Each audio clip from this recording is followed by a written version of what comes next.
One thing I'm not going to do is I'm not going to act like I'm a machine and I'm not human and I don't have a heart.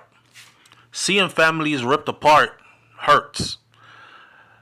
But watching people get what they voted for is quite rewarding. So, although the situation may look like something I'm supposed to be heard about, I might not be so hurt about this one. I remember Latinos for Trump. I remember the Venezuelan community. I remember the Mexicans for Trump. I was wondering what's going on. Like, how are these people voting for somebody who is very much against their best interest? And I ain't mad at Donald Trump at all, because that man said what he was going to do and you voted for him. And now he's doing what he said he was going to do. You know, before I get into the story right here, the crazy part about this is, right, I watched these Venezuelans vote for Donald Trump, and they also said they thought he was going to spare them. They thought he was only going to deport people who had criminal records in the U.S. Not their grandmother and grandfather, not their daddies and their mamas, not the children being dragged out of school, not progressive, productive, hardworking people who just want legal status in the country. Oh, man. I got a question for them, too. My question is this. Was it that hard for you to vote within your best interest? Or you just did not want to see a black woman become president? So even if it meant abuela, tia, tío getting deported back to Venezuela, Nicaragua, back to Mexico, you just were not going to vote for a black woman. Is that what it was? A father of 5 detained by ICE on his way to work. Now his family is losing their home. A story by Richard Hill. Shout out to Richard Hill, so there's no plagiarism. Check this out. Jose Luis, he had stopped at a gas pump, to get some gas on his way to work in southern Mexico when his family's whole life changed. ICE agents pulled up out of nowhere and demanded to know his immigration status. The father of 5, who came to the United States from Mexico in 2010, when he was 19 years old, he was quickly placed in handcuffs and taken away. I know a lot of people are going to say, damn, you've been here since 2010 and you haven't managed to get your status straight yet? Well, now he's facing deportation. He is in a facility where he has been processed to be deported. And if that happens, of course, he will be separated from his wife and kids. And he is also the family's sole income. The only one in the family who works outside the home, making money, taking care of the wife and the kids. So, if he goes, they're freaking out because they're like, we're going to lose our home. His little girls, they ask every day, where's daddy? Where is daddy, mama? Where's daddy? What time is he coming home? How come he didn't come home yesterday? And he didn't come home the day before? His wife, Rosa, who doesn't want to break her children's heart by revealing the truth just yet, said in an interview, I have to tell them that he's out working.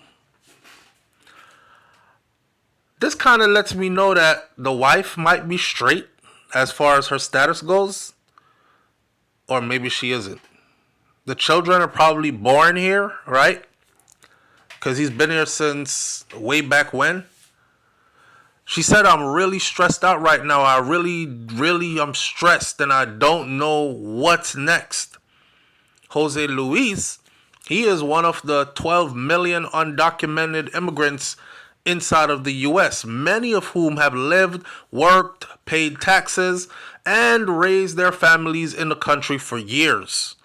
who are being targeted by authorities now in what Donald Trump's administration has promised to be the largest mass deportation operation in the United States of America. May I give you a friendly reminder that no other president deported more people than President Barack Obama. And at the same time, Barack Obama struck a balance. The balance was, if you were here for an extended period of time already and you did not have a criminal record and you were here working and behaving yourself and raising your family, then there was a path to citizenship for you without breaking up your family, because he understood that the importance of family and the significant harm it could do to children if you just rip the father out the family and just send him away and leave the mom to fend for the babies when the father was the sole provider all along. That was under Barack Obama's administration. That was also under Joe Biden's administration. That would have also been under Kamala Harris's administration. However, you voted for Trump. Trump told you from the beginning, if you are not straight, you got to go. And I'm not talking about straight as in gay or straight. I'm talking about straight as in your immigration status. Legal grounds to remain in the country. If not, you got to be up out of here. Well, they voted for Trump. So now they're being rounded up and they're crying. I can't believe they actually voted for him, and then now they're saying, I voted for him, but I just didn't think that. I thought Mr. Trump was going to have a heart. I didn't think he was going to do this to my family. The man told you what he was going to do. And guess what? No emotions. It's strictly business. Under the Trump administration, they don't care who goes. As long as you're not straight immigration-wise here, you are going. If they get a hand on you, they clearly said their goal was to get all the criminals, all those who have a criminal record, or the gang members, or the people who have been coming over doing things that are not okay in the U.S. They're going after them first. However, if they catch one or two along the way who just, they don't have a criminal record, they just overstayed their welcome, well, you're going too. They're not sparing anybody. You voted for this. Agents with U.S. Immigration and Customs Enforcement have nearly doubled their daily arrest rate as part of the crackdown since Donald Trump took office, and more than 10,000 people have been deported already on military flights, widely publicized by the White House. May I remind you that Donald Trump took office on the 20th of February, 2025. The 20th of January, sorry. So today is the 10th of February, 2025. So that's 11 days off of January and 10 days. He's only been in office 21 days. And as of today, 10,000 have already been deported using military flights. More than 10,000 actually have been deported using military flights, which have been widely publicized. That's just in 20 days. The deportation drive has created a climate of fear in immigration communities across the United States. Nobody is singing, "We go vote for Donald Trump. Louder, louder, everybody. We go vote for Donald Trump." They're no longer singing that. I watched the Venezuelan community during the elections. They had the drums out, the guitars, They were singing and dancing. "We go vote for Donald Trump. Everybody, louder, louder. We want Mr. Trump to hear you. We go vote for Donald Trump." Man, now they're doing interviews saying they feel used. because he promised that he wouldn't mess up their community, but they're getting deported. These deportation drives have created the fear in these immigrant communities across the United States. Restaurants are being raided by ICE teams every single day. You sitting in a restaurant eating, ICE runs in. Check your status. Could you imagine having to get up and leave your dinner and leave your family at the table because you're the only one that's not straight? Or restaurant workers, dishwashers, cooks in the back, they're running out the back door or however they can run or wherever they can hide. So restaurants are being raided by the ICE teams every day. Traffic stops are now turning into family separations. And some parents are worrying about sending their children to school over the fear that these children might not make it home. They might be detained. The Trump administration has not released official figures for now how many deportations it has carried out since Trump returned to the White House on January 20th. But ICE officials have said at the end of January that it made an average of 710 immigrant arrests over a 5-day period, making a dramatic increase from a daily average of 311 in a 12-month period through September under Joe Biden. Now, some days it has reported as many as 1,000 arrests. That figure stands above a previous high that was set in the administration of Barack Obama, which averaged 636 daily arrests in 2013. Like I said, President Obama was all about deportation, and no president on record has deported more illegal immigrants than him. But President Obama was very strict about getting the criminals out of here so that he can have, and then giving the families a chance. Those who were legal or law-abiding rather, but were not legal as far as their status goes. Now, the processing time for people who are arrested by ICE can range from days to months. This week, ICE announced that it would release some people that it detained because its holding facilities were getting too full. They were beyond maximum capacity. So apparently, as much as Donald Trump wants the immigration deportation program ramped up, they don't have space to hold as many migrants. This is why they are now shipping some of them, or flying some of them rather, to Guantanamo Bay, Cuba. This is why they are trying to broker deals with El Salvador to house some there. There was so much going through my head, he said. Jose Louise family is one of thousands to have been plunged into this crisis by the increased arrests. I told y'all, Trump's only been in office 21 days. 21 days. It's only the beginning. You have 4 years of this to go. As the sole breadwinner, they relied on money from a small plumbing business that he started. Imagine that. He is illegal in the country, but he has a plumbing business.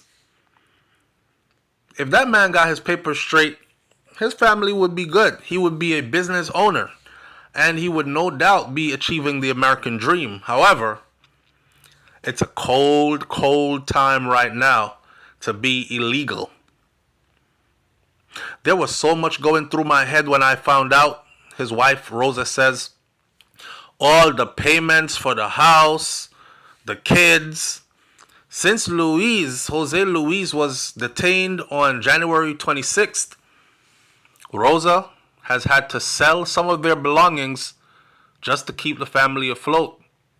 She sold 2 pickup trucks that were owned by the business, and she is being forced to leave the mobile home that they live in and move in with her parents because she can't afford to pay for the house payments on her own. It's so shocking. We've been here a long time, and this has never happened to us, so I'm just speechless, she said. Rosa met Jose Louise, back in 2018 at a racetrack in Texas where they both live, and quickly fell in love. She had 2 children from a previous relationship, and they had 3 more together on top of that, so they formed a large blended family of 5 children. You got 5 children who are dependent on this man to pay the bills. I wonder who is going to pay the bills and take care of them when he, the breadwinner who works, is taken away. Is this going to be a case of American citizens footing the bill? Their sons are ages 11 and 2, and their 3 daughters are ages 9, 5, and 4. They were all born in the USA. They lived a happy life in a small town in Texas before this arrest.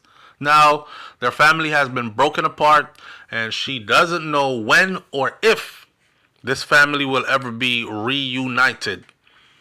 She has only been able to speak to Jose Luis a few times since his arrest, and has been desperately trying to raise money to mount a legal defense, get him a good lawyer, but she fears the future. I want to know, so apparently she's legal in the country. Are they not married? Or has the rules changed? If you got married in a country to a citizen, oh yes, the rules have changed. So under President Biden, the right to citizenship through your spouse, the protection was given. Under Donald Trump, that protection has been stripped away. So even if you're married to an American citizen, you will still be sent packing. You no longer get to just stay here. Now, even before her husband was arrested, she says that the ICE raids had a dramatic impact on the little town that they lived in. She said that her husband didn't have a bond for a judge or to see a judge. So he will be deported. He doesn't even get a court date. He is just being processed for deportation and sent. There's a lot of people here in fear for their lives. The streets are really lonely. The stores are lonely. I mean, it was a big change since Donald Trump took office. There are already people moving back to their countries because they're scared of what's coming next. Friends of mine, they have been removing their kids from schools, moving back to Mexico while she tries to raise money to fight Jose Luis deportation. Rosa says that she can't even imagine leaving this place that she calls home since she was 4 years old. Honestly, I was that person that would be like, I'm a Texas girl. I wouldn't move from Texas. But with all this going on, I'm speechless. I didn't expect this. All I see on the news is Texas targeting all Hispanic people, all immigrants. And that's really sad for us. The whole family is falling apart. Damn. Like I said, man, their communities failed them. I know people who listen to these videos that I put out, they'll say something like, well, people like them, they couldn't vote anyways because his status was illegal in the country, so he doesn't qualify to vote. Well, he belongs to a community. And if you, for instance, say you are a Haitian, but you have your citizenship in the U.S. and you can vote, when you go to vote, would you not think of your fellow Haitian brothers and sisters and think they will be swiftly deported if I vote for one person? So let me vote for another person who will give them a chance? Or do you just blindly vote for somebody who told you that they would be breaking up your families of your people and sending them back to Mexico or to wherever they came from? Like I said, I won't pretend that I'm not human and I don't have a heart. You know, this kind of hits my heart in a kind of way, imagining this man having to leave his family with 5 children behind. They're all young. And his wife will have to do the bidding. The oldest one is 11, the youngest is 4. They're all children, babies. And he'll be sent back to Mexico. I know what somebody is going to say. Somebody is going to say, well, take all 5 children and your wife back to Mexico with you then. Wow, that's rough. However, there is that part of me that says you're getting exactly what you voted for. Leave your comments in the comment section below and tell me how you feel about all this. Your honest feelings. Let's have a discussion in the comment section. I'll catch you there. I'm out. Peace.